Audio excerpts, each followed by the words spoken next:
So, if we had to break down today's sermon, Mm-hmm. strength in the struggle, strength A from the strong struggle. emotion. Mm-hmm.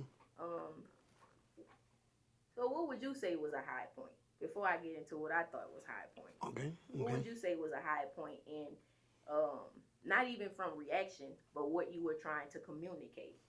Mm-hmm. I think I was trying to bring some sort of clarity to what we got going on today in society with all the seem like the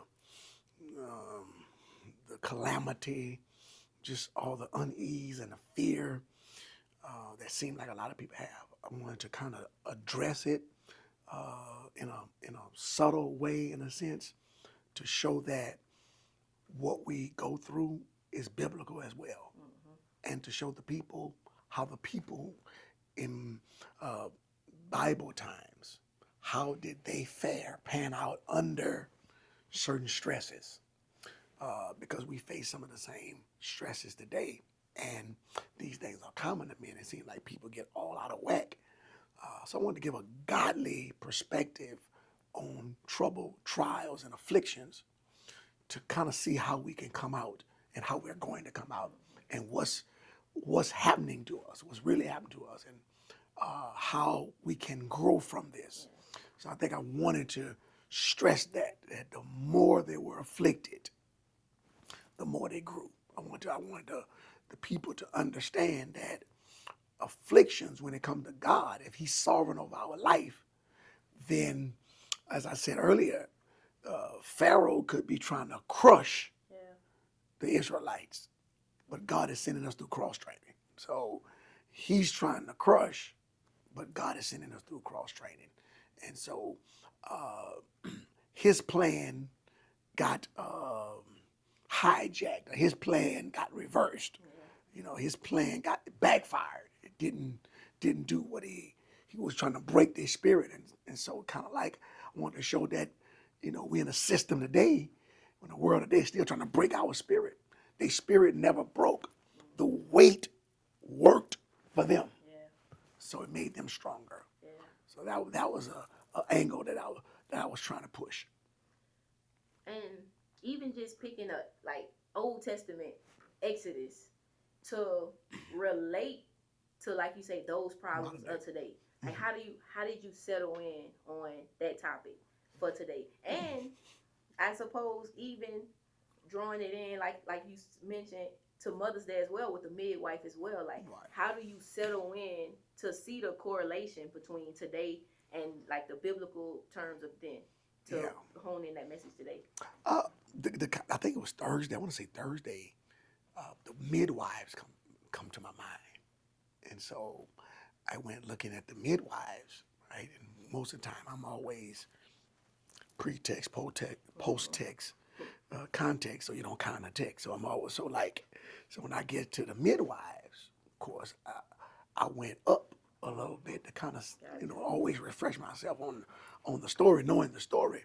So before we get to the story of the midwives, we went to the what was going on before. Joseph had favor with this Pharaoh. This Pharaoh, he goes off the scene. This new Pharaoh don't know Joseph, so he don't know Joseph. Knew not Joseph. Now he afflicts them, make their work more rigorous, and so I'm there. So I'm there before I get to the midwives. Mm-hmm. And so when I was there, I'm like, okay, this is relatable to now. Yeah. This deal with actually what, is relevant today. So I rested there. And as I'm resting there, I'm not even on the midwives. Mm-hmm. So I was going to leave the midwives alone and stay. But when you, it's a narrative. It's describing a story. So it's still going along with the story. So I had to stay there and trying to mesh them together. Well, I was trying to destroy the Israelites, of course. If you destroy the Israelites, then you also destroy that which God promised to that would come through the Israelites. So God was birthing something through the Israelites by way of bringing forth a deliverer. Yeah. So now they want Pharaoh get somewhat in tune. Well, I'm not going to say he was in tune, but I think think about it, if he kills all, this is probably not what you're asking, but if he kill all the male children, then that means the Egyptians get to impregnate, Right. get to be with, Right. the Egyptians. But of course, this would void the plan of God. God is sovereign over creation. And so get to the midwife. The midwives had like I called it today, a holy no. Right. Like, no, this ain't, we not, they feared God. And so I was using that piece to encourage mothers and also beyond the biologicals, that they could still be used by God to spare, be as an intercessor between the decree of Pharaoh, to stop the decree of Pharaoh and have a holy no. So as all of us can have a holy no, because we fear God and not the fear of the king or the decree of the king, that we can stop certain things from progressing. And so that's kind of how I know I took the long route, but that's kind of how. So even if when we're talking about Pharaoh, like the system of Pharaoh, you mentioned like some people react off of what they think of you. Yeah. And so it's like we see in the text, the children of Israel are more mightier than we.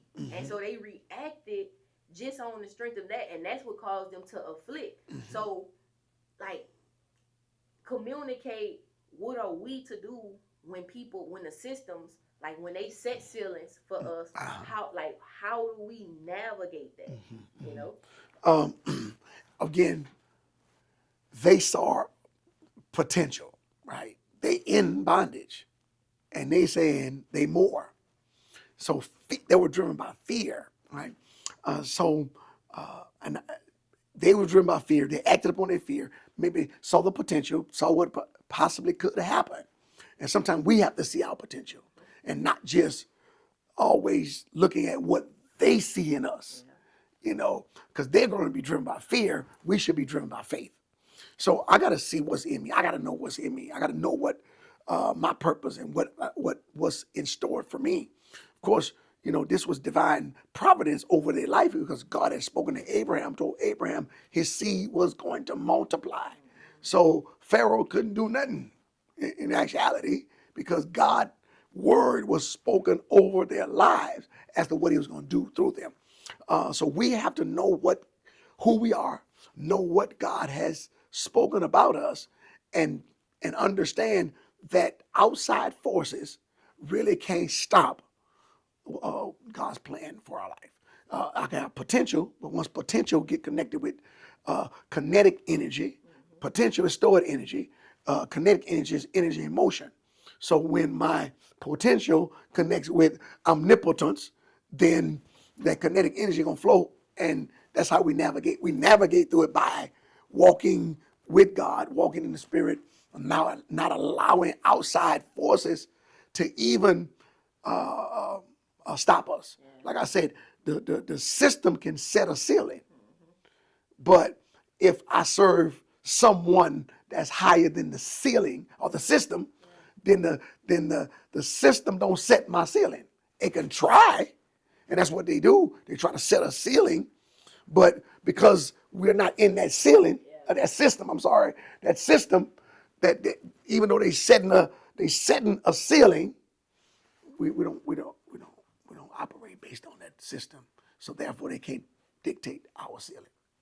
So, all right, we're talking about maturity. Correct. All right. Correct. So how do we mature in trusting the God that's above the system, above that? Because we feel the effects of the system. Absolutely. You get what I'm saying? Absolutely. So how do we grow in maturity to like, no, nah, this system ain't this. It can't set my ceiling because of my God. Correct. Even though I can directly feel the effects. So we ought to grow. We bodybuilding, we growing, maturing. So how do we get to that point of mature trust, like knowing, all right, God, I'm gonna trust you, even though I'm in the mix of this. I think a couple ways I can answer that. Sometimes you got to know history. Like we're reading a text that speaks about the children of Israel, who somebody tried to They were in a system that put a ceiling on them, and that ceiling didn't work. So I can know a certain history that can help me.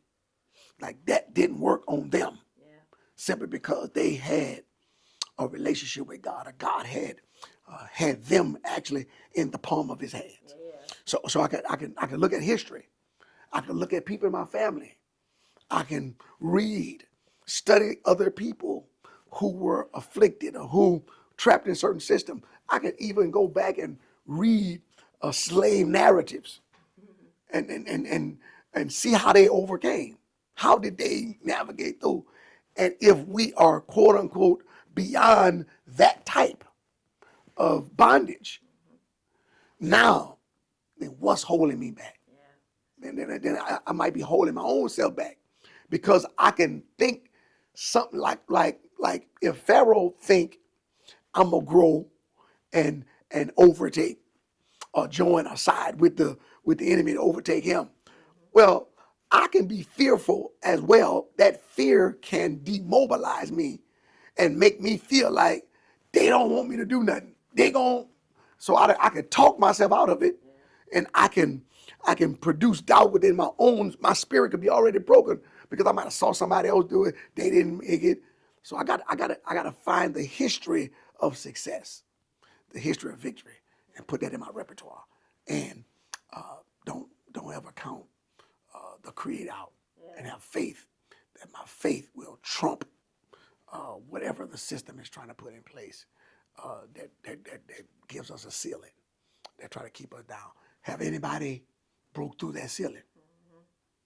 I could look at history. Anybody broke through that ceiling that they're trying to set on? Yeah, so and so broke. Okay, well, if he broke through that system, I'm capable as well. Yeah, I'm capable as well. Um. So, talk about like affliction, cause Moses came out of this. You Yeah, know, yeah, deliverer. a deliverer. So, just speak to why we may go through, or what we supposed to learn from some of our Yeah, afflictions and stuff. yeah. I think each lesson could be different for people, right? We could look back as a whole and see what people learn and say, okay, they learned this.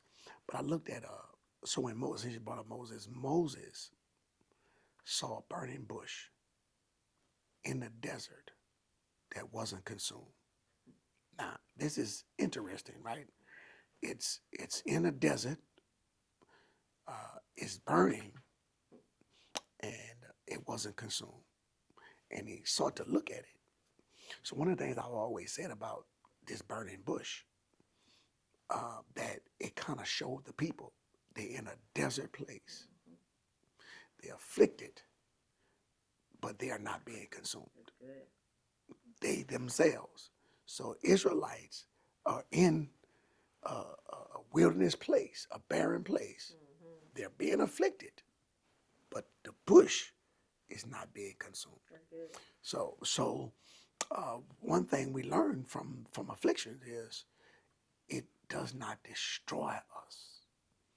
It builds. Now think about fire being put to gold. If fire is put to gold, real gold, the only thing that fire does to gold is refine it. It can't destroy it. So it shows that sometimes the affliction shows us that we are not being destroyed. You know, we are being purified or perfected. Now, do we take heed to these lessons? Do we allow? Scripture said that I think David said it was good Yeah. that I had been afflicted. Yeah. Job said, when God is through with me, I shall come forth as pure gold. And when he was a perfect and upright man. So afflictions, they tend to purify, and they tend to show that some of these things are not going to take us out. So when we look at some of our people that survive horrible things, it lets us know that other people that we're survivors. We can survive affliction. And if God puts us in affliction, so if you think about the story as well as Shadrach, Meshach, and Abednego, they went into the furnace, the fiery furnace, And I think also that this fiery furnace um, was heated up 7 times hotter, but then there was a full person in the fire, right? So I think the fire or the affliction that we are placed in, it tends to show not naturally. If a bush is burning, the bush get consumed. Naturally, if a person is in a fire, right? Depending on I know people got different views, but anyway, uh, that was a full person in a fire. So I think that sometimes we afflicted sometimes to show that we're not alone. Yeah. We're That's just not good. alone. You That's know, good. and we're not on our own because most people was perhaps destroyed by this, and some people. But the fact that you didn't destroy a people Yeah. showed that somebody else, somebody, Yeah. somebody, somebody else on their side. Even when you brought up the story about, God telling the guy to push the rock, you know, I love that as well too because, like, if God sends something, like, perhaps it's to make us stronger. It's not to Yeah, move it right, out right, the way. right. I love that you brought that up in the sense of Hmm. discernment. So just touch Yeah, on that. yeah, yeah. Guy, God tells him to push the rock, and he goes out every day. He pushes the rock. Keep on pushing the rock every day. He pushed the rock every day for a long period of time. He pushed the rock, then one day he just stopped. And God come and ask him a question. He say, "Why you not pushing the rock?" He say, he tells God, "Well, the rock not moving. The rock is not moving." And God asked him, "Well, who told you that the rock was going to move? I told you to push it." And every day as he pushed, he got stronger. So some afflictions as well is to strengthen us, is to make us stronger. And sometimes we be looking for something else. And God, if He's sovereign over our life, He knows what He's doing. Yeah. He knows what He's doing in us and through us. And so some things, that affliction also, again, it makes us stronger. Yeah. You gotta afflict your body. You gotta have some sort of resistance. So when you're pushing a rock and move, you got resistance. So if you're lifting weights, talking about body, if you're lifting weights, you're resisting. And then you learn the art of resisting. And in that resistance, you're building muscles. Yeah. You're building resolve and strength. That's good. And things that you do consistently, you will find they have results, good or bad. It's gonna have results. Yeah. Just the good results come later. Yeah. The bad results sometimes they immediate because that's immediate gratification. But you got to discipline. Takes discipline. That's good. So then we make it to these midwives, and you said a holy no. Yeah. Let's just talk about a holy no. Like, what that mean to you? Like having a holy no and cultivating that, like standing up, like, no, I Yeah. fear God. Yeah. I'm not going with that. Yeah. The King Pharaoh, he was fearful, right? He moved off fear, and his fear led him to um, send a decree out. And but the midwives feared God. They didn't fear the king, and I thought that was people hear different things about fearing God. Like, what does it mean to fear God? Should I be scared of God? Yeah. And one of the things I stated was, here's what fear of God looked like. Does this glorify God? Does this glorify my flesh or the worldly system? So the midwives feared God, Yeah. which allowed them to ask the question or to evaluate what they were being asked to do. And because they feared God, they had a holy no. Like, no, we're not going to do this. And here's where the enemy kind of trips a lot of people up and trips all of us up. A midwife is designed to help deliver a baby so the baby could get here.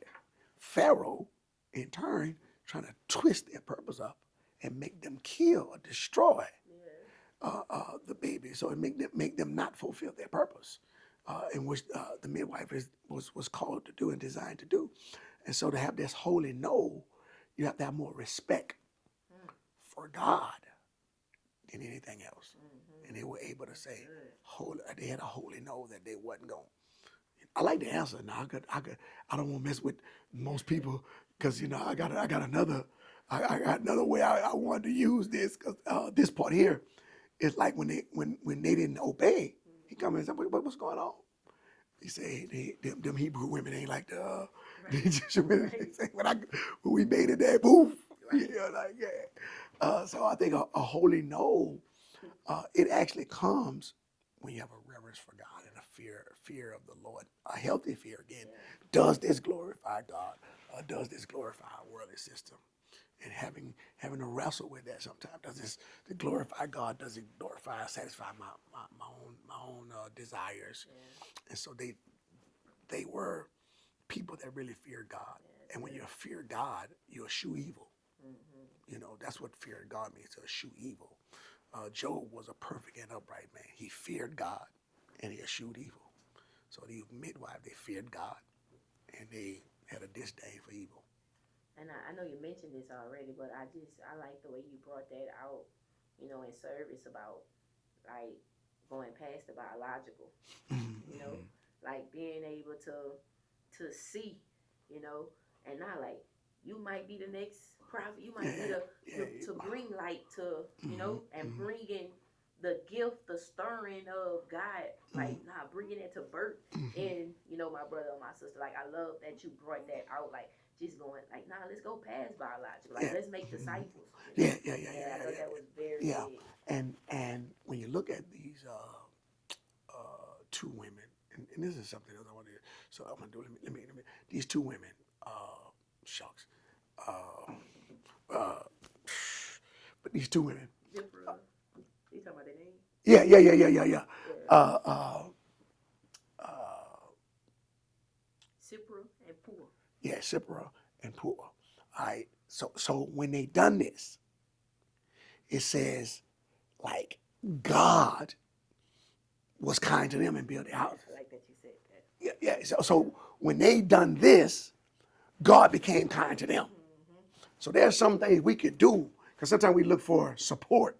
You can feel by yourself, right? So when they do this, these two women, when they do this, God honored what they done and blessed them as a result, and blessed their houses. There are things we could do to bless our lineage. Yeah, bless our family line. And I wanted to bring, and I don't get too upset about this, but I wanted to bring the other two women who raised Timothy, Eunice and Lois. I wanted to do that comparison. I thought you was gonna preach on that. Yeah. So, You know, I wanted to, we gonna go about this today. yeah. So I wanted to bring that in. Like these two women, physically stopped the decree of death, and as a result, the males were saved. Deliverer came, right? Lives were spared. God bless them, right? Eunice and Lois responsible for the faith, Yep. and I should have went there. See, of Timothy. Yeah, I learned that from you though. Yeah. He say it was in your grandmother, it was in your mother, and I'm convinced that is in you. It's good. Yeah, I'm convinced that is in you. So we have a natural responsibility. We have a spiritual responsibility. That's why I went to the beyond the biological. So you go beyond your biological and still be willing to share with others. Yeah. And even just thinking about, those scriptures with Lois and Eunice, like, so it go back to what you just said, your lineage, So if it was in them, now it's in Timothy, So it's some things like, yeah, we gotta hold on to our faith just so, Right, the ones after us, or even the seeds that we plant in somebody else, they go plant it in somebody. Right. And when Paul says, stir up the gift, right? So he says, I'm persuaded. I know it was in your grandmother. You learned the scriptures from you. It was in your grandmother. It was in your mother. I'm persuaded it was in you. And Paul tell him to stir up the gift, right? This old preacher was talking to three young preachers. And the old preacher asked all three preachers, how do you make coffee sweet? How do you sweeten coffee? And he asked each and every one of them. And one say you put sweet and low in it. Another one say you put sugar in it. The other one say you put honey in it. So what the old preacher did, he put the sweet and low, put the sugar, put the honey, and made them drink it. And the coffee wasn't sweet. And so the old preacher tell him, we got to stir it up. That's good. So there are things that are in us, That's good. and they only manifest when we stir it up. So we tell them stir up the gift that's within you. So sometimes even these afflictions can stir up our gift and show us who we really are. Then it ooze out of us because it's there. The sugar in the coffee. Yeah, the honey in the coffee. The sweet and low is in the coffee, but the coffee's still not sweet because you ain't take the spoon and stir it up. So some things are in us, but it got to be stirred up. Yeah, that's good. Yeah. That's good. And then kind of like bringing it on in the grace of not being drowned. Yeah, I thought that was cool too. Yeah. That point you said. Yeah. Just grace, how grace will take you. Yeah, and the system. When you look at the system, he goes from trying to break their spirit. He goes from trying to kill them on the stools to throwing them in the river. And perhaps this river that perhaps drowned people or caused the death of people. Moses' mother, she hides Moses because he was a good-looking, proper kid or whatever. She hides him and she builds this ark of bulrushes and put him in the Nile River. And he floats on the Nile River and he becomes the deliverer. There are things that perhaps drowned other people that sometimes carry us to a sense of safety and security because we are. That's why I think Moses' name, his name means drawn out of the water. He was drawn out of the water, and he was drawn out so he could draw others out. And sometimes God takes our life and draws out so we can go and draw others out. Moses became a deliverer. He's like a trailblazer. He leads the pathway in the coming out. So he just he was grace. Grace is unmerited favor, divine assistance, divine enablement that he was able to. His life was spared. Something could have gotten him, but again, when divine providence is over your life, it's just things work in your favor to get you to a point of purpose, so you could fulfill it. It doesn't mean that you could act loose as a goose or anything like that, but it just show the hand of God upon a person's life, and I think it don't always answer the problem with suffering and struggling, Some would. This has been just a tough conversation sometime to why struggle, why suffering, why evil, even from different contexts. Well, I think a lot of people can understand evil from choices of people. People learn to accept that people got free will. If you subscribe to the idea of free will, that people got free will, then they could choose. Then they may ask, well, if they're choosing evil, why this ain't blocked, But I think sometimes when you look at the Bible, the Scripture does bring some level of comfort to people that suffer, to people that struggle. You always see God reaching out to those struggling people to pull them out of certain situations and not to leave them in the horrible pit, not to leave them in the condition. It may not answer everything, but you do see a going after. Jesus, when he walked the face of the earth, looking to the least, looking to the lost, looking to the left out. He goes to the suffering. He goes to those that are suffering. So God joins in with our suffering, God joins in our suffering and pull us out of our suffering. And Jesus warned that in this life we're gonna have trouble, tribulation, but be of good cheer.